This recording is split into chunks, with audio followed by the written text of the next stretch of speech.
Assalamualaikum warahmatullahi wabarakatuh.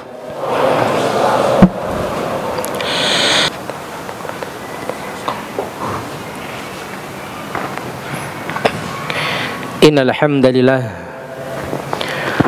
nahmaduhu wa nasta'inuhu wa nastaghfiruh wa na'udzu billahi min shururi anfusina wa min sayyiati a'malina.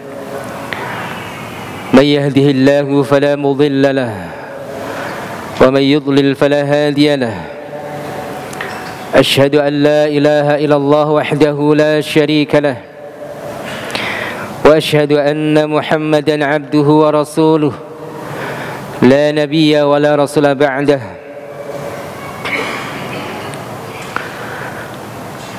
أشهد أن لا إله إلا الله وحده لا شريك له وأشهد أن محمدا عبده ورسوله لا نبي ولا رسول بعده فيا عباد الله أوصيكم ونفسي بتقوى الله قال الله تعالى في كتابه الكريم أعوذ بالله من الشيطان الرجيم بسم الله الرحمن الرحيم يا أيها الناس اتقوا ربكم الذي خلقكم من نفس واحدة وخلق منها زوجها وبث منهما رجالا كثيرا ونساء واتقوا الله الذي تساءلون به والأرحام إن الله كان عليكم رقيبا يا أيها الذين آمنوا اتقوا الله حق تقاته ولا تموتن إلا وأنتم مسلمون يا أيها الذين آمنوا اتقوا الله وقولوا قولا سديدا يصلح لكم أعمالكم ويغفر لكم ذنوبكم ومن يطع الله ورسوله فقد فاز فوزا عظيما معاشر المسلمين وزمرة المؤمنين rahimakumullah. Segala puja dan puji syukur kita panjatkan kepada Allah Subhanahu wa taala. Kemudian salawat dan salam kita haturkan kepada Rasulullah sallallahu alaihi wasallam, kepada keluarga, para sahabat dan seluruh umatnya yang senantiasa istiqamah di dalam menjalankan sunnah-sunnah beliau hingga yaumil qiyamah. Kemudian khatib mengajak diri pribadi khatib, kemudian kepada kaum muslimin sekalian untuk senantiasa bertakwa kepada Allah Subhanahu wa taala. Takwa dalam artian yang sebenar-benarnya, yaitu menjalankan perintah-perintah Allah dan menjauhi segala larangan-larangannya. Ma'asyiral muslimin wa zumratal mu'minin, sidang Jumat rahimakumullah. Akhir zaman adalah masa di mana Rasulullah sallallahu alaihi wasallam mengabarkan akan muncul banyak fitnah, cobaan dan malapetaka. Sebagaimana sabdanya, min alamatis sa'ah ay yadhharul fitan. Fitnah, cobaan dan malapetaka yang datang dari semua arah, yang menyasar iman-iman manusia pada waktu itu, sehingga sangat sedikit manusia pada waktu itu yang istiqamah di atas agamanya, kecuali mereka orang-orang yang dirahmati Allah Subhanahu wa taala. Rasulullah sallallahu alaihi wasallam menyebutkan dalam beberapa riwayat di mana ada satu golongan yang dijamin keselamatannya oleh Rasulullah sallallahu alaihi wasallam sampai nanti menjelang hari kiamat. Rasulullah sallallahu alaihi wasallam bersabda, "La tazalu ta'ifatun min ummati zahirina 'alal haqq la yadhurruhum man khadalahum wala man khalafahum hatta ya'ti Allahu bi amrih." Akan senantiasa ada segolongan dari umatku yang terus-menerus berada di atas kebenaran, tidak akan membahayakan mereka orang-orang yang memberikan kemudaratan dan orang-orang yang menyelisih mereka, hatta ya'ti Allah bi amrih, sampai Allah mendatangkan perkaranya. Ma'asyiral muslimin, sidang Jumat rahimakumullah. Mereka adalah golongan yang disebut dengan at-taifah al-mansurah. Itu golongan yang senantiasa ditolong oleh Allah Subhanahu wa taala. Mereka juga disebut dengan sebutan al-firqatun najiyah, itu kelompok yang selamat baik dunia maupun di akhirat.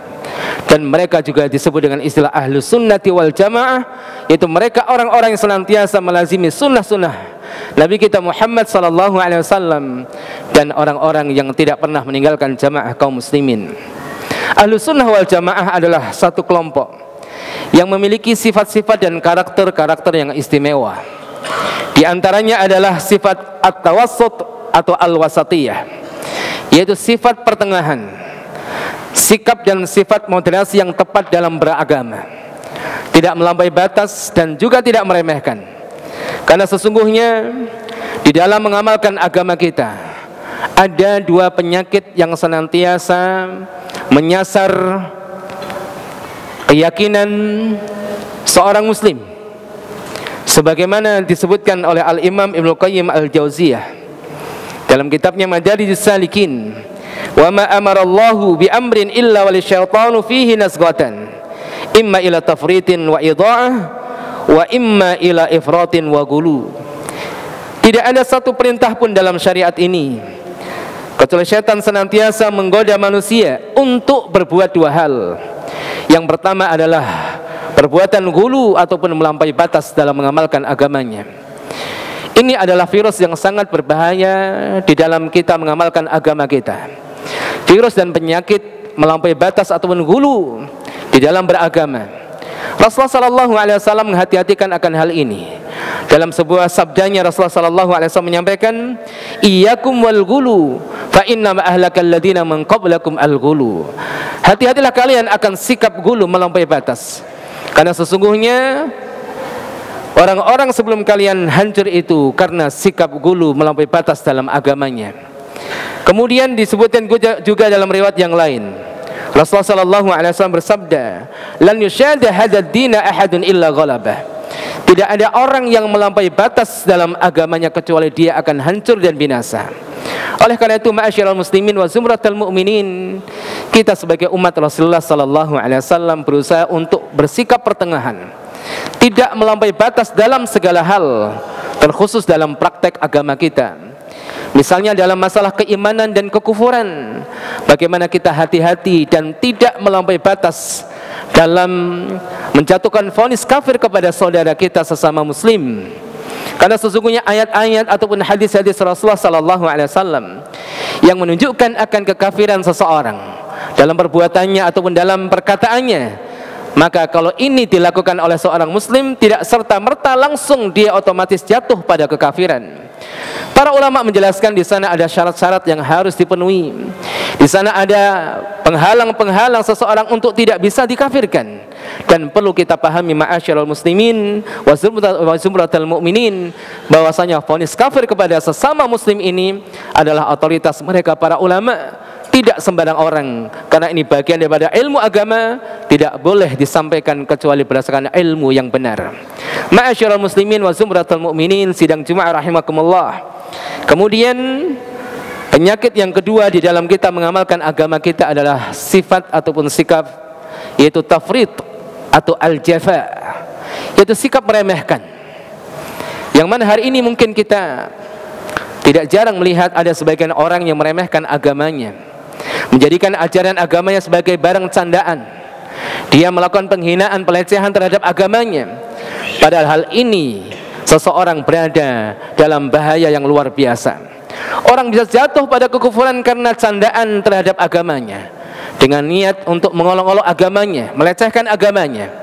Dan tentunya kita pernah mendengar satu kisah yang terjadi pada zaman Rasulullah sallallahu alaihi wasallam, yaitu ada sebagian yang ikut berperang bersama Nabi Muhammad sallallahu alaihi wasallam pada peristiwa Tabuk. Ada sebagian mereka kemudian berkata, "Sungguh kami tidak pernah melihat orang-orang yang ahli Al-Quran, orang-orang yang ahli ibadah, tetapi mereka adalah orang-orang yang paling banyak makan dan orang-orang yang paling takut berperang." Yang dimaksudkan dari perkataan ini adalah Rasulullah sallallahu alaihi wasallam dan para sahabatnya. Sampai kemudian berita ini didengar oleh Rasulullah sallallahu alaihi wasallam. Kemudian Rasulullah sallallahu alaihi wasallam bertanya kepada mereka, "Apa maksud kalian mengucapkan perkataan seperti ini?" Mereka mengatakan, "Ya Rasulullah, kami hanya bercanda, bersenda gurau, tidak serius wahai Rasulullah." Ucapan mereka kemudian dijawab dengan firman Allah Subhanahu wa taala. Allah menurunkan firman-Nya surat At-Taubah ayat 65, "Wala in sa'altahum la yaqulunna innama kunna nakhudu wa nal'ab. Qul abillahi wa ayatihi wa rasulihi kuntum tastahzi'un. La ta'tadiru qad kafartum ba'da imanikum." Kalau kamu bertanya kepada mereka Muhammad tentang sebab kenapa mereka mengucapkan perkataan-perkataan tersebut, maka niscaya mereka akan mengatakan, sungguh kami hanya bersendau gurau, kami hanya main-main saja, kami hanya mengisi waktu-waktu luang. Kemudian Allah melanjutkan firman-Nya, "Qul," katakan kepada mereka Muhammad, "Abillahi wa ayatihi wa rasulihi kuntum tastahzi'un." Apakah terhadap Allah, terhadap ayat-ayatnya, terhadap Rasulnya kalian itu melakukan olok-olok? La ta'tadiru qad kafartum ba'da imanikum. Janganlah kalian itu banyak menyampaikan alasan, karena sungguh kalian telah jatuh pada kekufuran setelah keimanan. Ma'asyiral muslimin wa zumratal mu'minin rahimakumullah. Maka hendaknya kita harus berhati-hati dalam hal ini, karena kita dalam beragama tentunya membangun itu semua di atas pengagungan kita terhadap Allah, di atas pengagungan kita terhadap Rasulullah, dan di atas pengakuan kita terhadap syiar-syiar Allah Subhanahu wa taala. Yang mana ini dapat kita simpulkan, sikap tawasud di sini adalah sikap pertengahan yang benar sesuai dengan aturan syariat Islam. Bagaimana kita bersikap pertengahan, tidak melampaui batas dan tidak meremehkan dalam mengamalkan ajaran-ajaran agama kita. Kemudian sikap dan sifat yang istimewa yang dimiliki oleh ahlu sunnati wal jamaah adalah sikap at-tasamuh, yaitu sikap dan sifat toleransi. Para ulama menjelaskan tentunya dalam hal ini, sikap dan sifat toleransi dibagi menjadi dua. Yang pertama adalah sikap dan sifat toleransi kepada sesama muslim. Bagaimana kita memahami tentang perbedaan yang ada di tengah-tengah kaum muslimin. Di sana ada perbedaan-perbedaan yang memang diakui dalam Islam, khususnya dalam ranah wilayah furu'iyah, baik dalam masalah akidah maupun dalam masalah fikih. Karena sesungguhnya perbedaan-perbedaan itu pernah terjadi bahkan semenjak Rasulullah SAW masih hidup di tengah-tengah para sahabat. Oleh karena itu, bagaimana kita melihat dan memahami perbedaan yang ada dan sebab-sebabnya, sehingga kita menganggap perbedaan itu biasa. Yang luar biasa adalah sikap melampaui batas ketika menyikapi perbedaan dan orang-orang yang beda dengan kita. Ma'asyiral muslimin wa zumratal mu'minin rahimakumullah.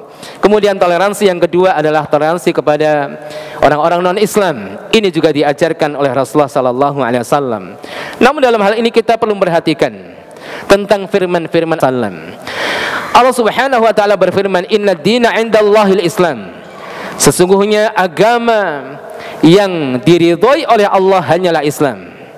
Dalam masalah toleransi, satu poin yang perlu kita tanamkan pada diri kita, bahwasanya agama yang diridhoi oleh Allah hanyalah Islam.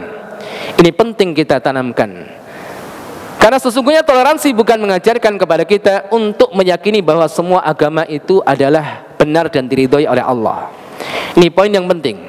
Inna dina 'indallahil Islam. Wa may yabtaghi ghairal islami dina fala yuqbala minhu wa huwa fil akhirati minal khasirin. Barang siapa yang mencari agama selain Islam, maka tidak akan diterima oleh Allah, tidak diterima darinya, dan dia termasuk orang-orang yang merugi di akhirat kelak. Kemudian toleransi yang benar bukan berarti maksudnya kita meremehkan akidah dan keyakinan kita dengan cara mencampur adukan aktivitas ibadah ataupun kepercayaan. Ini bukan maksud daripada toleransi yang diajarkan oleh Rasulullah SAW. Semua ada batasnya. Rasulullah mengajarkan bagaimana kita berinteraksi kepada orang-orang non-Islam dalam jual beli misalnya, dalam gotong royong, dalam membangun suatu negeri. Diajarkan oleh Rasulullah SAW.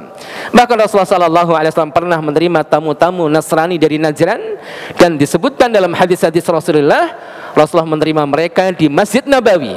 Sehingga pendapat yang kuat dari para ulama bahwa masjid yang tidak boleh dimasuki oleh orang-orang non-Islam hanya Masjidil Haram. Orang-orang non-Islam boleh masuk masjid dengan satu kemaslahatan, kecuali Masjidil Haram. Inilah pendapat yang kuat dari kalangan para ulama, karena Rasulullah SAW pernah menerima tamu-tamu Nasrani di Masjid Nabawi. Ini toleransi yang diajarkan oleh Rasulullah SAW. Namun ada beberapa hal yang tidak boleh dilanggar. Misalnya fenomena pernikahan lintas agama. Ini sudah dijelaskan oleh Allah, oleh Rasulullah sallallahu alaihi wasallam, seorang wanita muslimah tidak boleh menikah dengan non-Islam. Tidak boleh menikah dengan laki-laki non-Islam.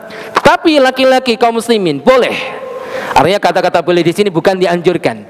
Boleh menikahi wanita-wanita ahli kitab dengan syarat-syarat yang disebutkan oleh para ulama. Tidak dianjurkan. Sedangkan anjuran dalam pernikahan disebutkan dalam beberapa riwayat, seorang muslim hendaklah mencari wanita dengan beberapa kriteria, dan yang paling penting adalah agamanya yang baik. Ini berarti apa? Dianjurkan kita menikahi para wanita-wanita muslimah yang salihah. Adapun menikahi wanita-wanita ahli kitab, ini dalam keadaan khusus, dan itu pun tidak dianjurkan, hanya dibolehkan saja. Namun bagi wanita-wanita muslimah, hukumnya tidak boleh menikah dengan pria-pria laki-laki selain daripada kaum muslimin. Ma'asyiral muslimin wa zumratal mu'minin, sidang Jumat rahimakumullah. Kemudian sikap dan sifat selanjutnya adalah at-tawazun, yaitu berimbang. Berimbang di sini adalah dalam masalah ibadah kita kepada Allah Subhanahu wa taala. Kita semua sudah memahami bahwa hadirnya kita di dunia ini tidak lain dan tidak bukan kecuali untuk beribadah kepada Allah. Wa ma khalaqtul jinna wal insa illa liya'budun. Dan ibadah itu sendiri sebagaimana penjelasan sebagian para ulama, di antaranya adalah Syekhul Islam Ibnu Taimiyah, beliau mengatakan al-ibadah adalah ismun jami' likulli ma yuhibbullahu wa yardah minal aqwali wal a'mali dhahira awil batinah. Ibadah adalah segala sesuatu yang dicintai dan diridhoi oleh Allah Subhanahu wa taala, baik ucapan maupun perbuatan, baik yang nampak maupun yang tidak nampak. Inilah ibadah. Oleh karena itu, ibadah dalam pandangan seorang muslim adalah setiap aktivitas yang memiliki potensi untuk menghadirkan pahala di sisi Allah Subhanahu wa taala. Makanya ketika kita bicara tentang ibadah, ternyata tidak hanya sebatas di masjid. Ketika kita di masjid, bagaimana kita bisa mengamalkan ibadah yang terkait dengan masjid. Dan ketika kita berada di luar masjid, seorang muslim berada di tempat kerjanya, seorang muslim berada di pasarnya, maka bukan berarti dia meninggalkan ibadah kepada Allah. Karena sesungguhnya ibadah adalah menjalankan syariat Allah Subhanahu wa taala. Oleh karena itu, kaum muslimin, ma'asyiral muslimin wa zumratul mu'minin rahimakumullah, kita yang hidup di akhir zaman ini, maka hendaknya memperhatikan tentang keseimbangan dalam rangka kita beribadah kepada Allah Subhanahu wa taala. Setiap kesempatan di mana kita bisa melaksanakan kebaikan, maka hendaknya kaum muslimin hadir di situ. Dalam masalah yang sifatnya ukhrawiyah jelas di sini. Masalah hal-hal yang sifatnya dunyawiyah, ketika ada kesempatan di situ untuk menghadirkan kebaikan dan memperoleh pahala dari Allah Subhanahu wa taala, maka hendaknya kaum muslimin hadir di situ. Karena prinsip Islam itu tidak memisah-misahkan antara dunianya dan akhiratnya. Artinya di kehidupan kita dunyawiyah, dalam kehidupan kita sehari-hari, tidak boleh lepas daripada aturan-aturan yang sudah ditetapkan oleh Allah Subhanahu wa taala. Oleh karena itu, kaum muslimin yang mungkin ditakdirkan oleh Allah Subhanahu wa taala menjadi para pemimpin dan para pejabat, maka hendaknya ini dijadikan kesempatan yang luar biasa untuk mendapatkan pahala dari Allah Subhanahu wa taala. Maka kaum muslimin yang memiliki kedudukan yang tinggi di dalam pemerintahan misalnya, maka hendaknya memperhatikan sabda Rasulullah sallallahu alaihi wasallam. Ada dalam sebuah riwayat Sahih Muslim, Rasulullah sallallahu alaihi wasallam bersabda, sab'atun yudhilluhumullah yauma la dhilla illa dhilluh. Ada 7 golongan yang mendapatkan naungan dari Allah di hari di mana tidak ada naungan kecuali naungan darinya. Yang pertama disebutkan adalah imamun adil, pemimpin yang adil. Di sini artinya apa, bapak-bapak sekalian? Artinya seorang pemimpin yang adil mendapatkan peluang pahala yang lebih besar dibandingkan orang biasa yang tidak menjabat menjadi pemimpin, yang tidak menjabat sebagai seorang penguasa. Ini sangat luar biasa tentunya. Sehingga dalam salah satu ayat Allah Subhanahu wa taala mengajarkan kepada kita satu doa. Rabbana hab lana min azwajina wa dzurriyyatina qurrata a'yun waj'alna lil muttaqina imama. Dalam penghujung ayat tersebut ada doa di mana kita minta kepada Allah supaya kita dan anak cucu kita menjadi pemimpin-pemimpin kebaikan, menjadi pemimpin-pemimpin orang-orang yang bertakwa. Kalau ada kesempatan misalnya, maka sesungguhnya orang muslim harus hadir di situ untuk memperoleh kesempatan dalam rangka mendapatkan pahala yang besar di sisi Allah Subhanahu wa taala. Barakallahu li wa lakum bil Qur'anil Karim wa nafa'ani wa iyyakum bima fihi minal ayati wa dzikril hakim wa qur rabbighfir warham wa anta arhamur rahimin.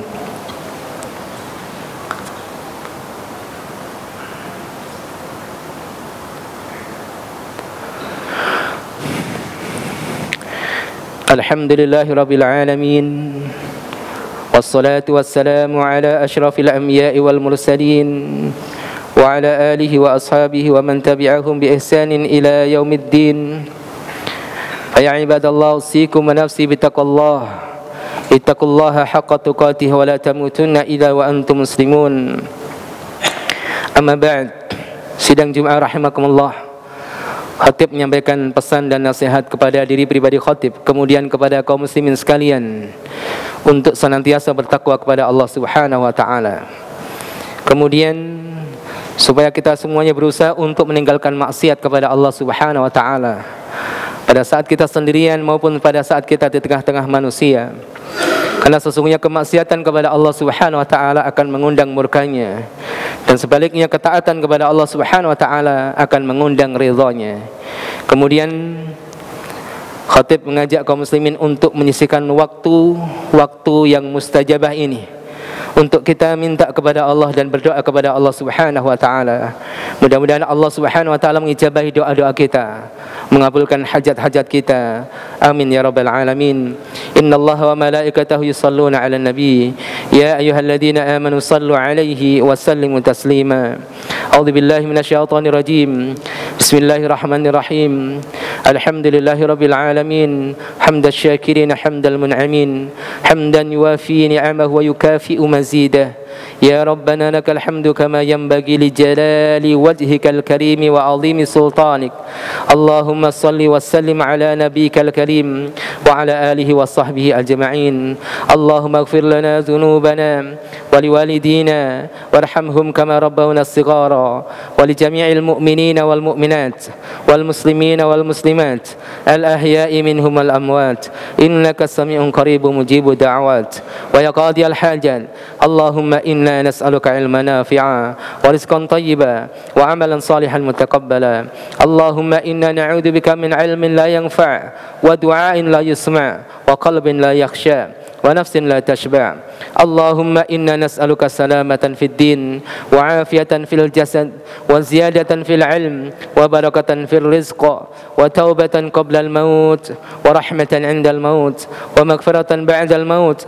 Allahumma hawwin 'alaina fi sakaratil maut wan najata minan nar wal 'afwa 'inda al hisab. Rabbana la tuzigh qulubana ba'da idh hadaytana wa hab lana min ladunka rahmah innaka antal wahhab. Ya muqallibal qulub sabbit qulubana ala dinik wa ya musarrifal qulub sarrif qulubana ila ta'atik. Allahumma a'inna ala zikrika wa syukrika wa husni ibadatik. Allahumma inna nas'aluka husnal khatimah. Allahumma khtim lana bi husnil khatimah wa la takhtim alaina bi su'il khatimah. Allahumma farrij hammal mahmumin wa nafis karbal makrubin waqdi ad-dayn 'anil madinin washfi mardana wa mardal muslimin. Ishfi wa anta shafi la shifaa illa shifaa'uk shifaa'an la yughadiru saqama. Allahumma arham mautana wa mautal muslimin. Allahumma a'izzal islam wal muslimin wa ahlikil kafarata wal zalimin. Allahumma ashghilil zalimin bil zalimin. Allahumma 'alaika bil zalimin ya qawi ya aziz innaka 'ala kulli syai'in qadir. Rabbana atina fid dunya hasanah wa fil akhirati hasanah wa qina adzaban nar. Walhamdulillahi rabbil alamin. Summa aqimis salah.